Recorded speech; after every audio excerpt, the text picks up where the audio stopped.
I spend a lot of time on the financial side of YouTube. I mean, of course I do, because that's all I make my videos about.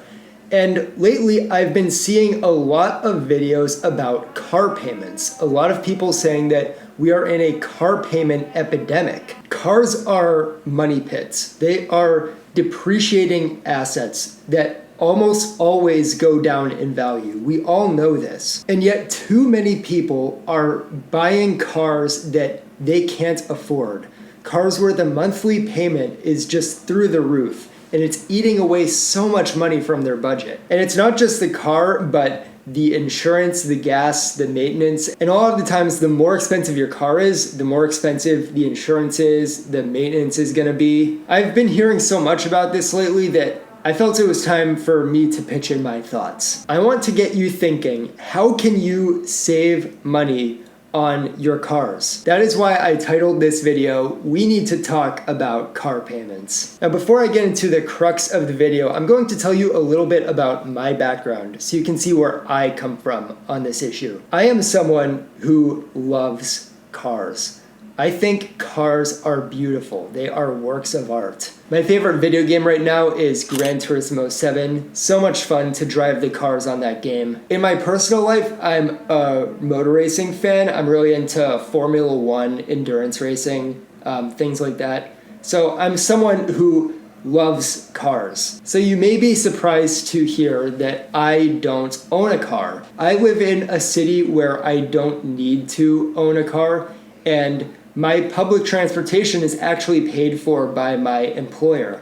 I'm really lucky to be in this position. Transportation is a cost that I just don't have to worry about. And that's been one of the best benefits that I get at my day job. So for me, when I think about, like, let's say I needed to get a car, getting a luxury car is not something that I feel like I need at all. I'm totally okay with driving a beater car. I'm totally okay with driving a hoopty if I were in that position that I needed to do that. So now that you know a little bit more about me and where I'm coming from on this issue, I want to figure out why we're in a car payment epidemic. I decided to look up some statistics and pour through the numbers, and the numbers surprised even me. Because I knew it was going to be bad, but I didn't think it was going to be this bad. Let me explain. In 2024, the average car payment for a new car is $730. And I hate to say this, but I was honestly expecting worse. I've heard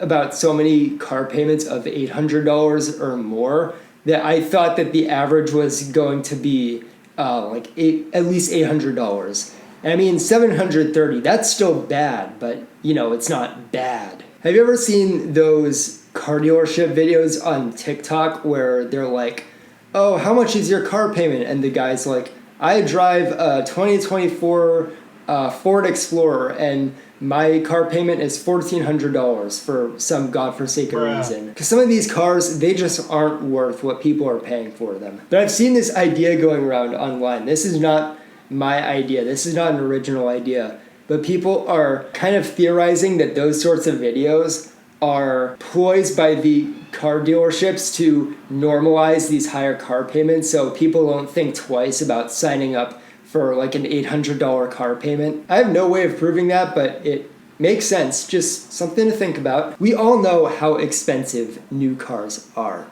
So you may be thinking, oh, people should just get used cars. And I agree. But here's a shocking statistic. The average used car payment in the United States in 2024 is $530. That doesn't include gas, insurance, maintenance. That's strictly the car payment. $530 for a used car. There are a couple reasons for this. First of all, we are still living in a high interest rate environment. And that, of course, makes it more expensive to borrow money or take out a car loan. And so people wind up having higher monthly payments for the same cars. And the second reason is that cars are significantly more expensive than they were 5 or 10 years ago. The MSRP for a 2019 base model Toyota Corolla was $18,700. Fast forward to 2024,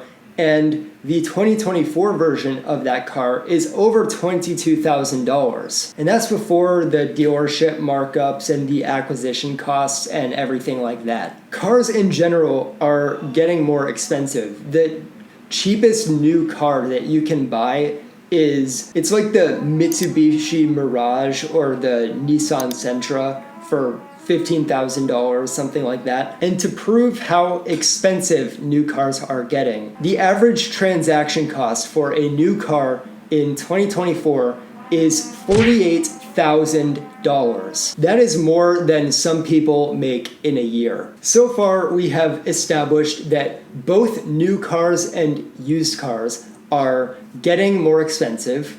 We have established that in a high interest rate environment, it's going to cost more money to borrow to purchase a car. But even though it's more expensive to get a used car now, that is going to be your best option for getting an affordable vehicle. And that will always be the case. So how do you go about getting an affordable used car? I am not recommending you do this. I am not saying this is a good idea, but Craigslist, Facebook Marketplace, you can find affordable used cars on there. You can find cheap cars. I recently found a 2004 Ford Mustang with around 200,000 miles on it selling on Craigslist for $1,000.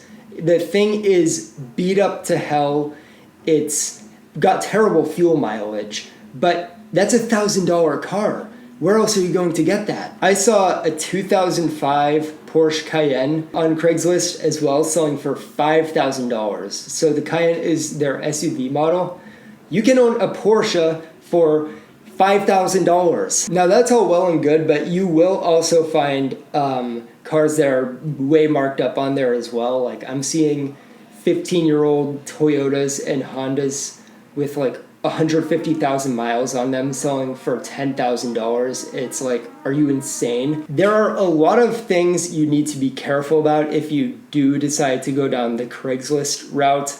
I'm not going to go into that in this video, but look it up, do your own research, make sure that the person you're buying from actually has the title to the car. But this is not the channel for you if you want that kind of advice. I am not qualified to talk about that. But what I will say is you want to get a car that is reliable, because $1,000 car is no good if it breaks down in the first year and you wind up having to get another one. But how do you go about choosing one that doesn't have too many miles on it but also isn't being incredibly marked up? The general financial advice that you will hear is that your car payment shouldn't make up more than 10 to 15% of your income. And when you include gas and insurance and things like that into the cost, the total cost of owning the car shouldn't exceed more than 20% of your income. And maybe that's a good methodology, but I think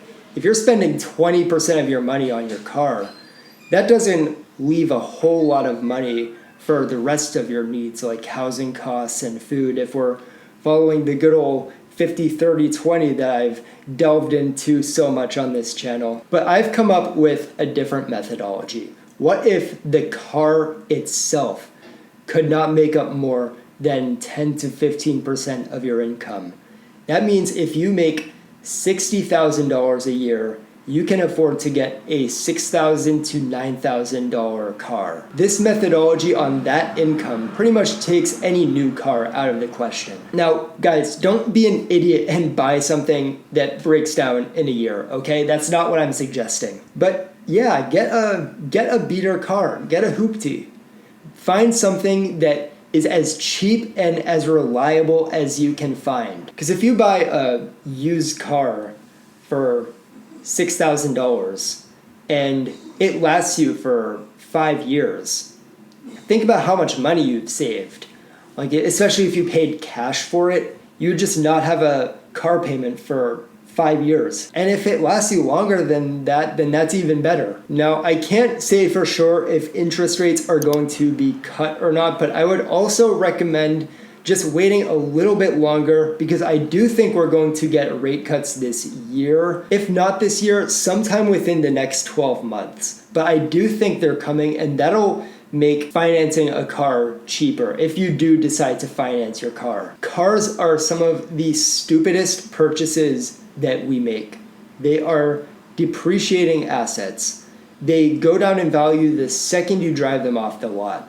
But they are also beautifully crafted machines. So my message is, if you're buying a car in 2024, choose one wisely.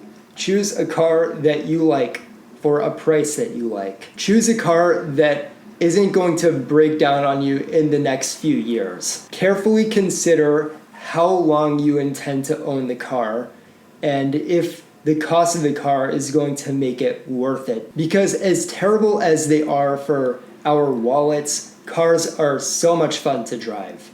And with that being said, I'm now going to share with you some cars that I would buy if I had the money to throw away on cars. So if this YouTube channel blows up and I'm just raking in that YouTube money, here are some cars that I'm going to be looking at. The Mazda Miata is kind of the quintessential Japanese sports car. Super low ride height, super lightweight, and the 2024 model is only $28,000. The Ford Mustang has to be within a shout. It's one of the most important cars in American history. And considering this is Ford's flagship model, it's pretty affordable. I mean, obviously $30,000 isn't affordable, but for considering what you're getting, that's a pretty good deal. The Volkswagen Golf, such a fun little car to drive. I discovered this car on Gran Turismo 7, especially if you could find one in manual transmission. Same for the Miata, or any of these cars really. Now, in terms of ultra expensive luxury cars, the second generation Acura NSX, it just looks so clean. The front end of this car just looks so good. Oh my God. Anything from BMW, you can't really go wrong with them.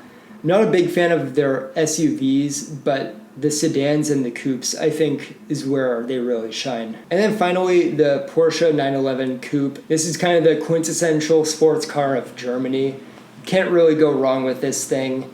And it can be yours for $130,000. So leave a like if you're saying no to car payments in 2024, and in the end, financial freedom will prevail.